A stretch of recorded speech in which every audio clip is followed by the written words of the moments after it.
Hey, Scruffy. I think I'm a few minutes early. About 5 minutes. I can see a twinge of orange on the horizon.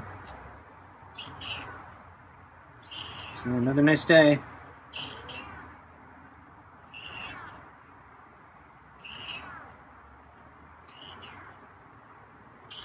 I think it was supposed to warm up today, but it actually stayed pretty much like yesterday. Forecast says it's going to get a little warmer still, but it's going to stay in this range. So it should be really nice.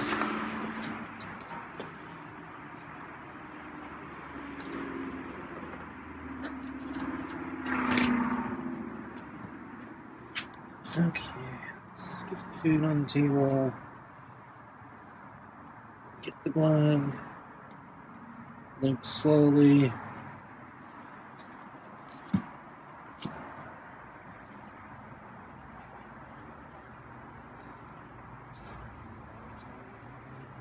I think I smell barbecue in the air. It's actually a good idea. I should do that. I haven't done it all summer. I haven't used my sun oven either.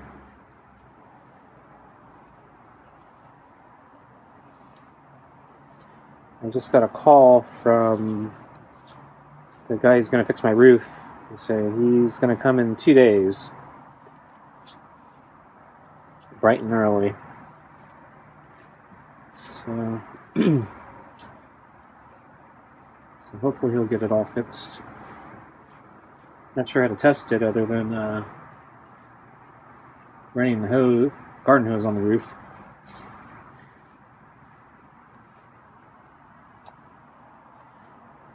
But even then, I'm not sure. Because I remember, it was only a particular rainstorm where there's several, but not all the rainstorms actually leaked badly. It's kind of weird. I'm guessing it had something to do with also the wind and maybe the intensity of the rain.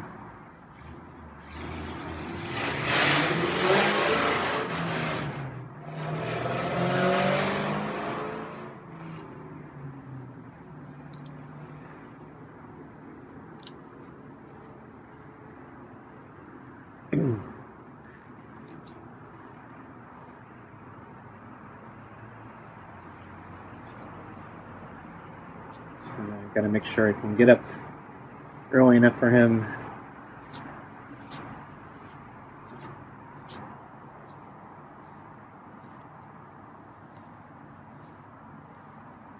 I need to get to sleep early tonight just so I'm ready the following night.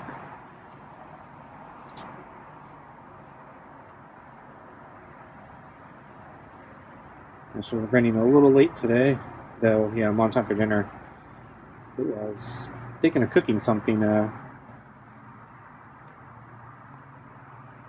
after I go in, but I'm running late. I'm thinking, maybe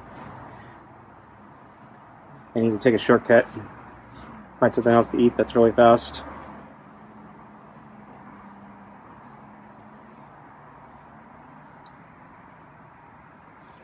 So I went for another bike ride this afternoon. So I wanted to test out so I put tire liner and slime in my tires yesterday and repaired a hole. We got a thorn and a puncture. So I didn't actually go for a ride yesterday. I just put it all back together, ran out of time. I did a quick test ride around the block, but didn't do a real ride. So today I went for a real ride. I also mucked with, adjusted the ergonomic grips. So basically you're supposed to experiment a little. So I was actually relatively happy with how I had it positioned, but I was told probably should experiment a little, from what I read, find the perfect dial-in, because there were a couple points where I did feel like I was starting to feel where I might start feeling numbness or tingling in my particularly my right hand. And I thought, and I tilted my grips a little forward and up, or a little forward, so you can rotate them forward or backward. There's a little indicator on the grips. It's marked up, so if it's marked straight up on the bar, for the default position, I was actually rotating it a little bit forward. And it was just a hunch, because I felt that, the way I was looking at the way my hand was gripping the bar, and I thought, I think to minimize the carpal tunnel, I need to actually rotate it forward a little bit. But I was thinking maybe I rotated it too much, so I thought maybe I should compare to neutral. So I'll put it just straight up, the way that the way you start. But I also wanted to adjust the brake levers a little bit. So in particular, there are two things. So one is what they call the reach, and that's when you grip the brakes, how far away the brake lever is from your fingers. So that is, I guess, usually adjustable by turning a particular screw. And the tricky part's figuring out what screw it is, and you can dial it in or out. And I think the previous owner had a much longer reach, much longer fingers than I do. And so I think I was straining myself a little bit trying to grab the brakes, and so I was thinking if I tune in the reach a little bit, and then put the ergonomic grips back to neutral, maybe maybe that would be more appropriate. And then I also wanted to, there's another aspect of the brakes called free play, so it's how much you squeeze the brake before it actually starts stopping.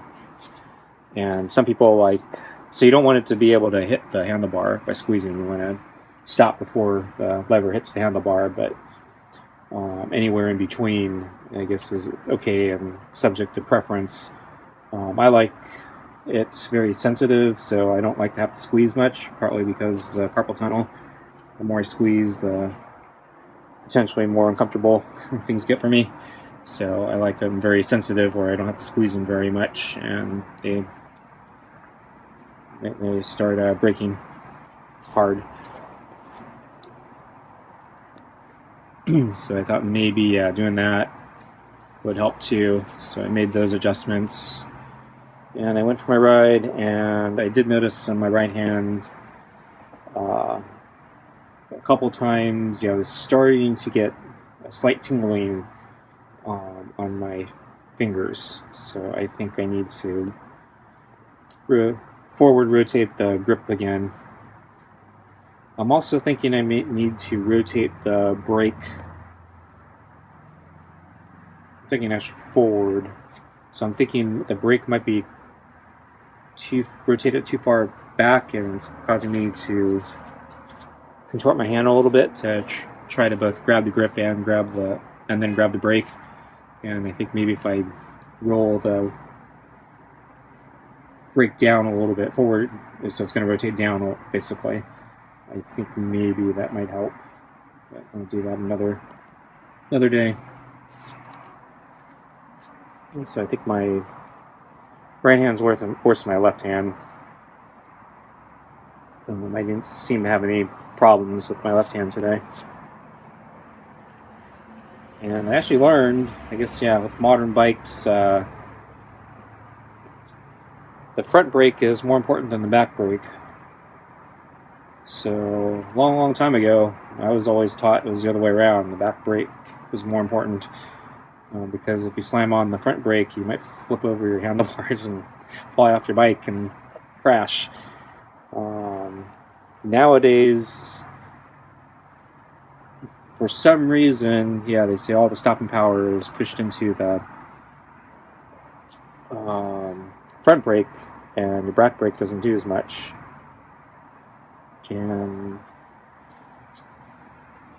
I've been trying to figure out why that is, and I actually found some articles that were claiming it's kind of stupid, and you probably should have, just as good brakes in the back as the front. But yeah, so the other thing is I think it's also become a self-fulfilling prophecy. So manufacturers install a better brake in the front than they do in the back now. And so I think it's a self-fulfilling prophecy because, if your front brake is better than your back brake, you're going to use the front brake, right? So, and then I'm wondering if the suspension system also has something to do with being able to use the front brake without flipping over. Because I notice when I hit the front brake now, the suspension dips a little bit. So I think I'm going to feed Scruffy now. Okay, let's get your food.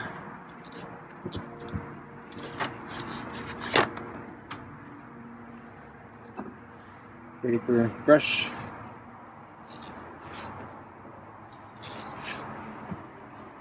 So, Scruffy enjoyed the brush for about a few seconds before starting to eat.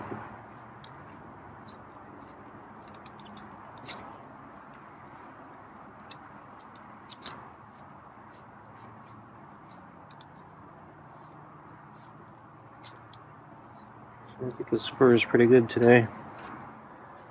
So now he has those big clumps off his butt. I think, that's kind of the last of them. Oops. Where are you going, Scruffy? I think you're jumpy. So...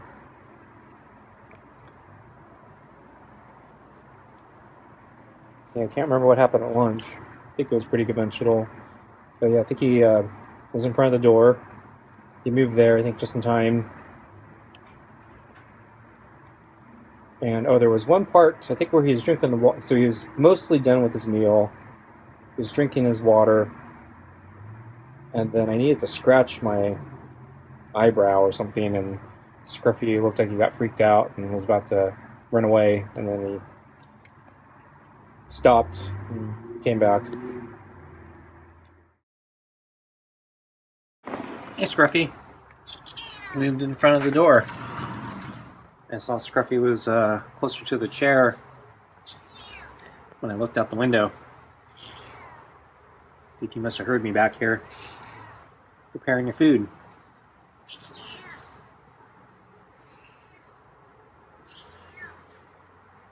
So, sunny again. Should be another nice day. So, got your food ready.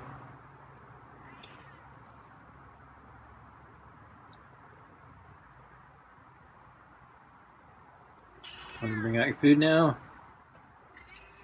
Or you like blocking the door? Okay.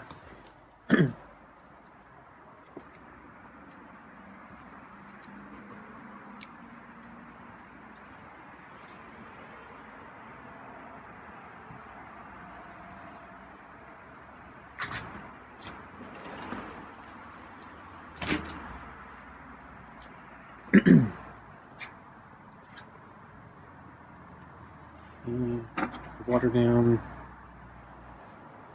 Get the glove on. Scruffy's coming a little early. Okay, sit in the chair.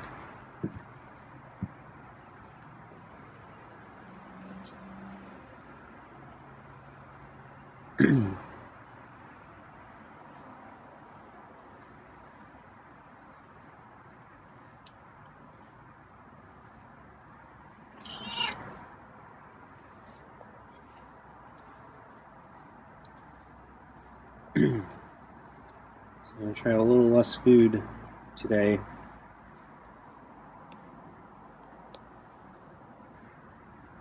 Although for lunch I'm only shaving off a tiny sliver.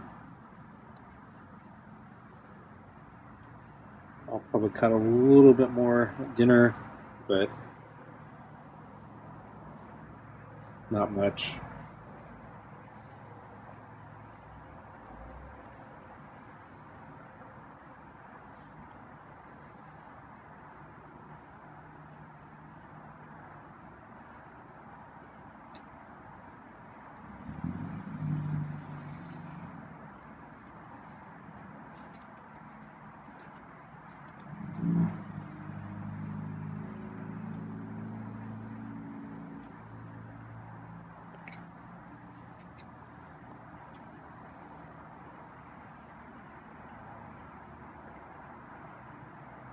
Okay, let's get your food.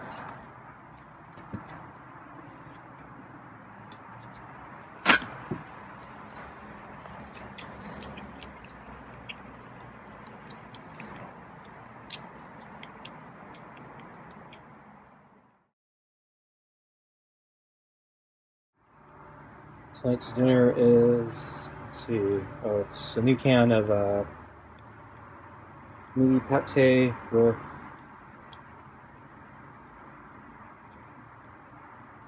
I think it's real chicken and tuna, and which is chicken scraps and kibble. I lowered the portions a tad tonight since Scruffy left a lot of food last night. He came back and so I left it on the plate for him, but there was quite a bit of food, and there were hearty cuts, so it wasn't just kibble, it was hearty cuts and I think some chicken. So I don't think he was that hungry. I think I hit his saturation point, gave him enough food where it's like, yeah, I'm full.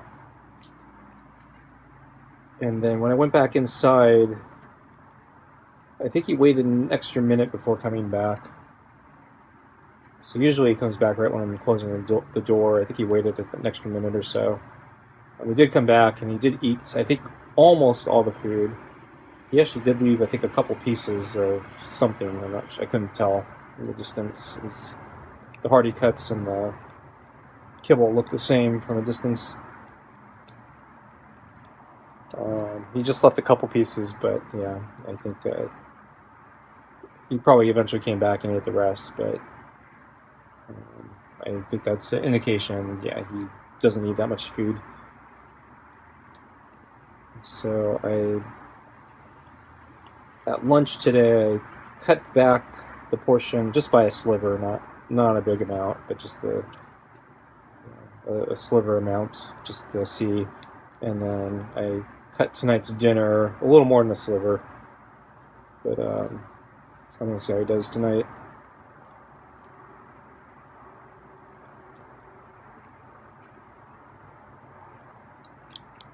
I think he left, I don't remember, was it around 4 pieces of kibble at lunch, I think. So he ate most of it.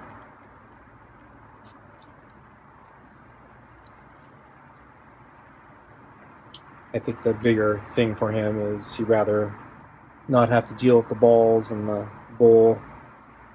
I think the bowl that I'm using, after I wet down the kibble, it tends to stick to the bowl, so it makes it a little harder for him to grab, in addition to the golf balls blocking him. And then I think that it's also slippery, so I think when he tries to grab the kibble, sometimes he pushes it up to the edge of the bowl, the side of the bowl, and slows him down even more. My guess is maybe a plastic plate is easier to pick things up off of.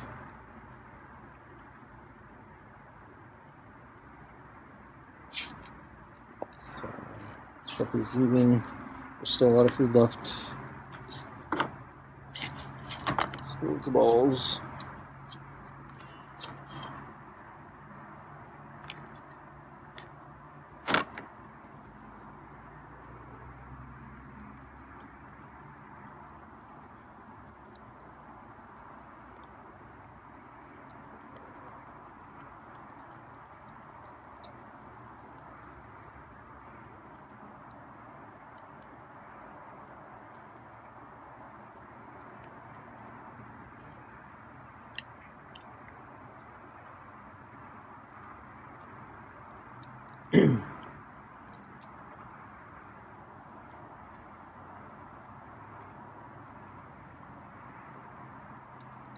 So on my ride today, also, yeah, I was dealing with the tire change. So so obviously after I did all the tire work, I had to reinflate it, and I noticed that the tire pressure before was actually kind of low, and raised the tire pressure this time quite a bit. It's kind of in the middle of the range that the tire allows, but I I suspect that the tires were actually intentionally lower pressure because a lot of people like to run lower pressures, particularly on trails, for better traction. My problem is because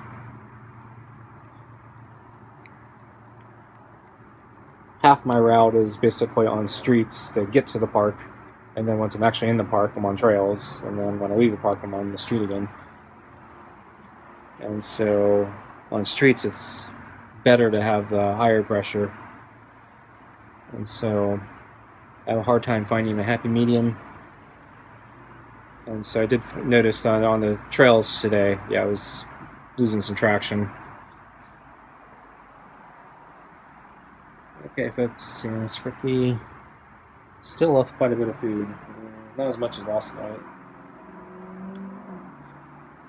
I think maybe I'll stay at this level for now, see how he does the next few days. But, thanks for watching. See you next time. Bye.